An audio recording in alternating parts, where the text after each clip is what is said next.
夜空にきらめく無数の星々。一見無秩序に散らばって見えますが、太古の昔から人々は星をつないで星座を作り、そこに神々や英雄の姿を見、季節を知る手がかりとしてきました。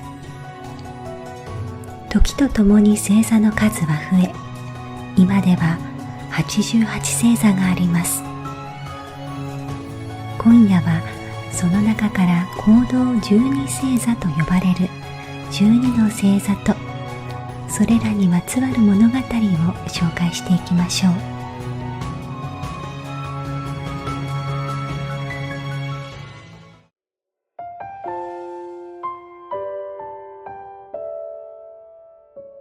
ケイロンは神々の王ゼウスの父で、時の神クロノスとニンフのピリラとの間に生まれました。クロノスはピリラに会うとき、妃である大地の女神レアに気づかれないよう馬に姿を変えて行きました。そのためケイロンは上半分が人間、下半分が馬の姿で生まれたと言われています。姿は異様でしたが、幼い頃からケイロンは大変賢く、身体能力も優れていました。音楽と医術、太陽の神アポロンや狩りと月の女神アルテミスに気に入られ、音楽や医術の知識、予言の能力や狩りの技などを授かりました。そして後に今度はそれらを有能な若者たちに教えたのです。ギリシャ一の英雄と言われたヘラクレス、双子の英雄のカストルとポルックスを育て上げ、アポロンの息子アスクレピオスを世界一の名医にしたのも、ケイロンの教師としての優れた技量の出せる技でした。やがてケイロンはマレア岬に移り住みましたが、ある日、そこへ3人のケンタウルス族が飛び込んできました。彼らは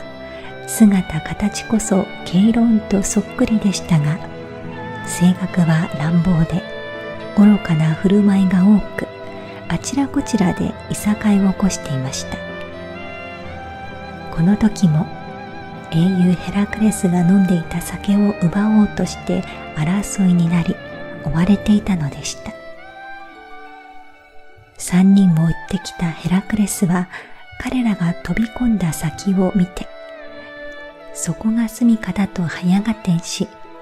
何本もの矢を射込みました。そのうちの1本が扉を突き破り、なんとケイロンを貫いてしまったのです。中に飛び込んだヘラクレスは逃げ惑うケンタウルスたちを次々と退治していきました。そしてようやくそこで自分の放った矢を受けて倒れているかつての恩師ケイロンを見つけたのです。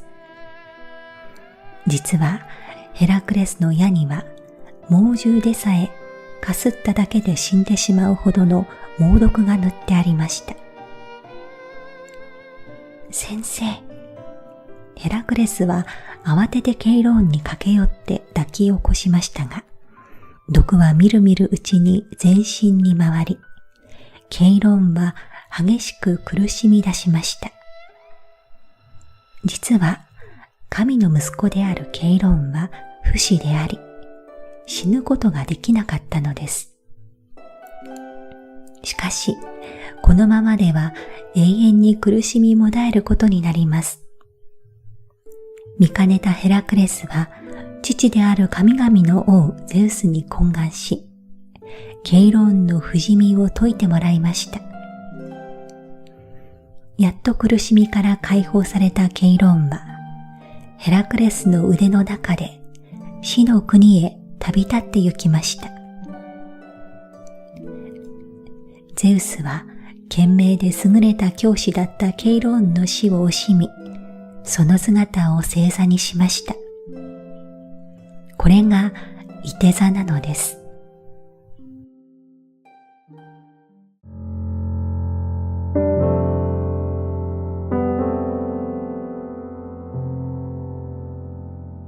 ギリシャ神話によれば、混沌の中からまずはじめに大地の女神ガイアが生まれました。ガイアは天空の神ウラノスを生み、このウラノスはガイアを妃に迎え、たくさんの子供が生まれました。しかし、そのうちの何人かは姿が醜く、彼らを嫌ったウラノスによって地下の奥深くにある牢に幽閉されてしまいました。怒った母ガイアは息子の一人である時の神クロノスに武器を与え、ウラノスを倒すよう仕向けました。クロノスは守備よく勝利し、兄弟はみんな解放されました。その後クロノスは神々の王となりましたが、自分もまた息子に殺されるとの予言を受けたのです。恐れおののいたクロノスは、妃レアが子供を産み落とすとすぐに赤ん坊を飲み込んで行きました。5人の子供たちが次々に飲み込まれるのを見たレアは大層悲しみ、最後に生まれたゼウスだけは何とか守りたいと思いました。そこでゼウスの身代わりに石に産着を巻いてクロノスに渡しました。すると、いつものようにクロノスはよく見もせず、あっという間に石を飲み込んでしまったのです。やがて成長したゼウスは、クロノスに薬を飲ませて、飲み込ませた兄弟たちをすべて吐き出させました。そして、救い出した兄弟たちと力を合わせて、クロノスに立ち向かったのです。クロノス率いる神々とゼウスが率いる神々の間で10年以上にわたって世界を揺るがす大戦争が起こりました。この時、ゼウスの傍らにはいつも一人の神が付き添っていました。名前をパーンと言い、山野の神であり、羊飼いの守護神でもありました。パーンはホラ貝を吹いては味方を勇気づけました。その甲斐あってか、長い戦いはゼウスの勝利で終わり、神々の王となったゼウスはパーンに大いに感謝したと伝えられています。平和が訪れるとパーンは野山に戻り、森のニンフたちといつも楽しげに戯れていました。パーンは上半身が人間、下半身がヤギの姿で、頭にはヤギの角を持ち、顔はヒゲだらけと、見た目は大変不気味です。しかし、とても陽気で笛の名手でしたから、ニンフの間では大の人気者でした。このパーンがあるとき、シュリンクスという美しい乙女に恋をします。彼女はラドン川という川を守護する神の娘でした。ある日偶然、野原でシュリンクスを見かけたパーンは駆け寄ろうとしました。しかし、不気味な姿の怪人が自分の方へ走ってくるのを見たシュリンクスは怖くて一目散に逃げ出したのです。パーンはわけがわからず後を追いかけました。そしてようやく川の岸辺で彼女を捕まえたと思ったとき、その姿は幻のように消えてしまったのです。代わりにそこには見たことのない足が風に揺れていました。助けを求めるシュリンクスの叫びを聞いたラドン側の神が、娘を救うため、その姿を足に変えたのでした。パーンはその足を切って一本の笛を作りました。そしてしばしばシュリンクスのことを思って笛を吹いたと言います。パーンにはまた別の話があります。ある日、ナイル川のほとりで開かれた神々の宴会でのこと。パーンもシュリンクスの笛を吹いて神々を楽しませていました。その時突然、怪物テュフォンが出現したのです。その恐ろしい姿に神々は先を争って逃げ出しました。パーンはナイル川に飛び込み、魚に変身して逃げようとしましたが、あまりに慌てたので、下半身は魚になったものの、上半分がヤギという妙な姿になってしまいました。ゼウスの力によってテュフォンは無事退治されましたが、この時のパーンの姿が面白いと神々は大喜びし、後に記念としてその姿は星座に加えられました。これがヤギ座なのだそうです。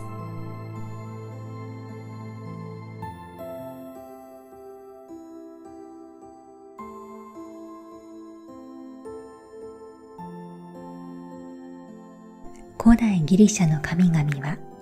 王ゼウスをはじめ、皆でオリンポス山の頂上にある巨大な宮殿で食事をとっていました。神の食物はアンブロシア、酒はネクタルと呼ばれ、これらは人間が飲食すればたちまち不老不死になる霊薬です。神々のためにアンブロシアを皿に盛り分け、ネクタルを杯に注ぐのは青春の女神ヘーベの役目でした。しかしヘーベはゼウスの息子ヘラクレスと結婚したため何かと忙しく、その役目を続けることができなくなってしまいました。代わりを誰にするかゼウスは頭を痛めていました。何しろヘーベは体全体が光り輝くほどに美しく、その姿が神々の食事の時を一段と楽しくさせていたからです。そんなある日、ゼウスがふと下界を見下ろすと、広大な牧草の中で風と戯れ、楽しそうに羊を追うトロイの王子、ガニメーデスの姿が目につきました。その姿は神と見まごうほどに美しいものでした。一目見て気に入ったゼウスは、すぐさまわしに姿を変えて下界に舞い降りると、ガニメーデスをその鋭い爪で掴み上げ、そのままオリンポスに連れ帰ったのです。オリンポスに着いたゼウスはガニメーデスの前にその正体を表しました。そして少年に神々のために杯にネクタルを注ぐ役目を命じたのです。その代わり永遠の若さと美しさを約束しました。しかし少年はゼウスの申し出を喜ぶこともなく、ただ悲しそうな表情を浮かべているだけでした。神の国で暮らし、不老不死という誰もが望みながら決して得られないものを手に入れられるというのに全く喜びを見せないのです。不審に思ったゼウスがその訳を尋ねると、ガニメーデスは身に余る光栄ながら気がかりなことが一つだけあると答えました。自分が急に姿を消してしまったことで、年老いた両親がどんなに心配し心細く思っているか、それを考えると心が痛み、自分の幸運をとても素直には喜べないと少年はゼウスに訴えたのです。その言葉に感銘を受けたゼウスはすぐに伝令神ヘルメスを呼び、トロイの国へと遣わしました。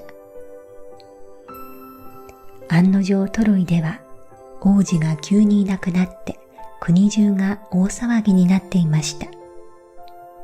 国王夫妻はもちろんのこと、国民すべてが寝食を忘れて王子を探し回っていたのです。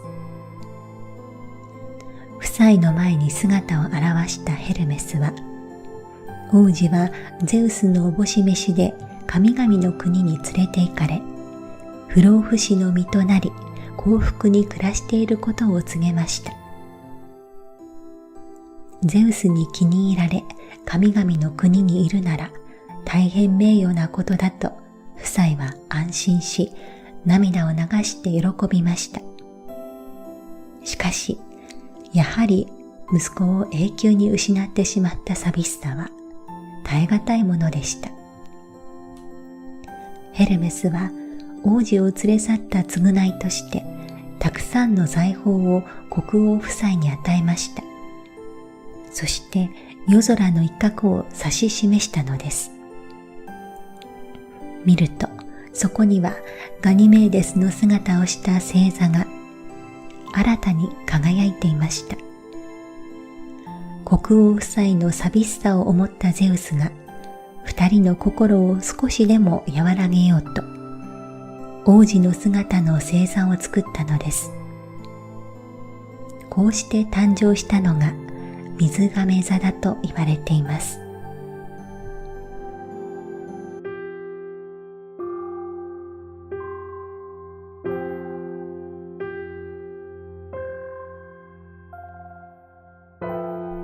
ある日神々はナイル川のほとりで宴会をしていました。音楽の神アポロンが盾事を奏で、羊飼いの神パーンが笛を吹き、音楽の女神ミューズが踊りを披露し、大いに盛り上がりを見せていました。その時不意に生暖かい風が吹き始めました。次の瞬間、不気味なうなり声が天地を震わせたかと思うと、突然怪物テュフォンが姿を現したのです。その背は天に届くほど高く、巨大な翼によって太陽の光は覆い隠されてしまいました。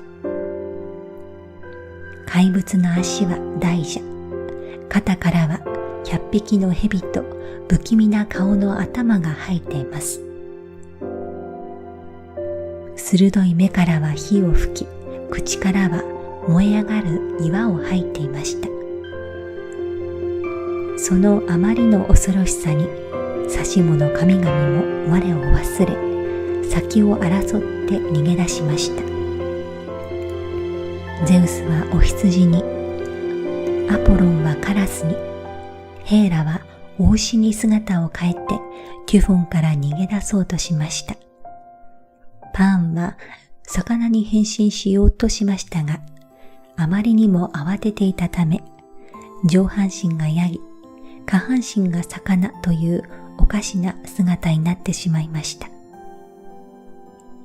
美と愛の女神アフロディーテと息子のエロスは共に魚に変身し、川に飛び込みました。その時、はぐれないようお互いの体をしっかりとリボンで結び合っていました。大混乱の中、ふとゼウスが振り返ってみると、知恵と武勇の女神アテネだけが踏みとどまり、たった一人でテュフォンと戦っていました。アテネはゼウスの娘です。これを見たゼウスは、ここで逃げ出すわけにはいかないと思い、引き返すと果敢に怪物に立ち向かいました。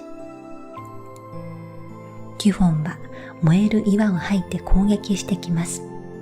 ゼウスは雷を投げつけて応戦しました。戦いの激しさに世界は何度も大きく揺れ動きました。サシモの神々の王も一度はテュフォンの怪力の前に瀕死の重傷を負い、絶体絶命の危機に陥りましたが、パーンとヘルメスが力を合わせてゼウスを窮地から救い出しました。再び立ち上がったゼウスは以前にも増して激しく攻撃します。そのあまりの気迫に押され、テュフォンは次第に劣勢になってゆきました。じりじりとゼウスに追い詰められた怪物は次の瞬間、キビスを返すと一目散に逃げ出したのです。ゼウスは風よりも早く空を飛び、その後を追いました。途中ティフォンは巨大な山を持ち上げるとゼウスに向かって投げつけ、最後の抵抗を試みました。しかしゼウスはすかさず雷を投げたので、山は砕けてテュフォンに跳ね返りました。深い傷を負いながらもテュフォンはなお逃げ続けましたが、とうとう最後の時が来ました。シチリア島まで来た時、ゼウスは巨大な山を持ち上げるとテュフォンめがけて投げつけたのです。さすがのテュフォンももはや抗う力は残っておらず、山の下に閉じ込められてしまいました。こうしてできたのがシチリア島のエトナ山であり、この山が時々噴火をするのはテュフォンが山の下で暴れているからなのだと言われています。魚座の姿はこの時魚に変身しながらも、互いの体をしっかりとリボンで結び合ったアフロディーテとエロスの母子の姿だと言われています。ローマ神話ではこの二人はウェヌスとクビドと呼ばれ、これを英語で読んだのがヴィーナスとキューピッドなのです。